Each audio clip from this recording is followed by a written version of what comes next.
Hello, in this video we're going to start to learn about truth tables, and we're going to begin by actually looking at tautologies in the formal language and then get into truth tables for negation, disjunction, and conjunction, and we'll see what those are like when we get there. So remember, what we're interested in are tautologies, and a tautology basically is a sentence that is true in every situation, no matter what. It cannot be false. So remember, we have the tank is full, or it is not the case the tank is full.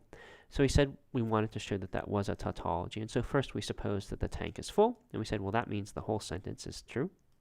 And then we supposed it wasn't the case that the tank is full, and that again meant that the whole sentence was true. And so we concluded that either way, whether the tank is full or not, the whole sentence is true, and that means that the sentence is a tautology.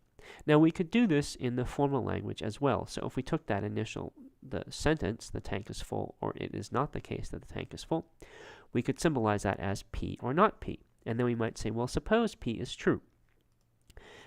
Then P or not P is true. So the sentence is true. But P might be false, so suppose it is. That means that not P is true, and that means that again the disjunction is true. And so either way, the sentence is true. No matter what, P or not P is true, because either P is true or P is false. If P is true, then the disjunction is true. If P is false, then not P is true, and so the disjunction is true again. Now, what did we do? Well, we divided the world into two situations. There's a situation in which P is true, and there's a situation in which P is false. And we said, look, in the situation in which P is true, P or not P is true. And we said, look, also, in the situation in which P is false, P or not P is true.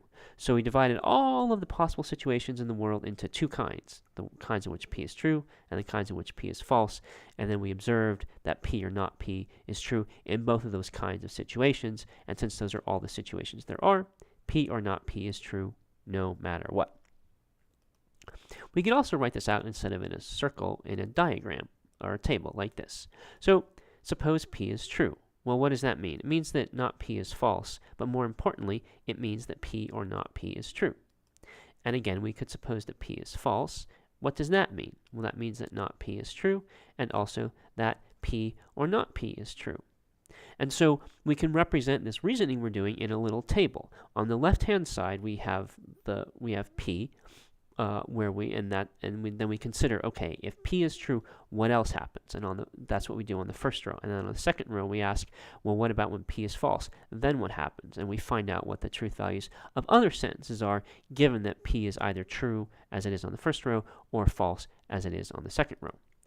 And so what we can conclude is that P or not P is true no matter what.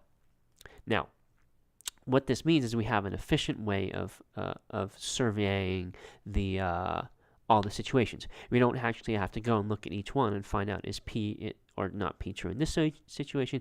Is P or not P true in that situation? Is P or not P true in that situation? Is it true as things actually are? Is it true if the world had been like this? If it's true if the world had been like that? We just have to look at two kinds of situations: those in which P is true and those in which P is false. So that's what truth tables are basically going to do. They're going to allow us to efficiently look at all of the situations very quickly. What we need to do is learn how to do that in general. So that's what we need to learn how to do. We need to learn how to sort of divide the situations into all the situations into a few compact numbers of groups, then figure out, is the sentence we care about true in each of those different kinds or not. So when we did our survey with P or not P, we relied on intuitions on how negation and disjunction work. Now we're going to define the disjunction symbol and the negation symbol and also the conjunction symbol. So let's do that. So we're going to have a truth table that defines negation. So this truth table says for any sentence whatsoever, any sentence box whatsoever, what is the truth value of not box? Well, it depends upon the truth value of box. And box might be true or box might be false. If box is true, then not box is false. And if box is false, then not box is true. That's pretty obvious, but what it does is what this table does is it tells us what the negation sign actually means. It's not a table for any specific sentence. This is like if you went to a dictionary and looked up the word negation, looked up the word not, you would get a bunch of definitions. That's what this is. This says for any word whatsoever, I'm telling you how what negation means by telling you how it combines with any sentence whatsoever. It reverses the truth value of the sentence you've combined it with. That's just the meaning of negation. That's what it does. So let's define disjunction now. So for any sentences box and circle, consider the disjunction of box and circle. Well, that depends upon the truth values of circle and on box. So suppose that box and circle are both true. Then the disjunction is true. That's because it's inclusive. Or suppose that box is true and circle is false. Then the disjunction is true. Suppose that box is false and circle is true. Then the disjunction is true. Suppose that they're both false. Then the disjunction is false. And that's just what disjunction means. What it does is it says, well, I look at the truth values, or I look at whether or not my parts are true, and then I'm true depending upon whether or not they're true or false.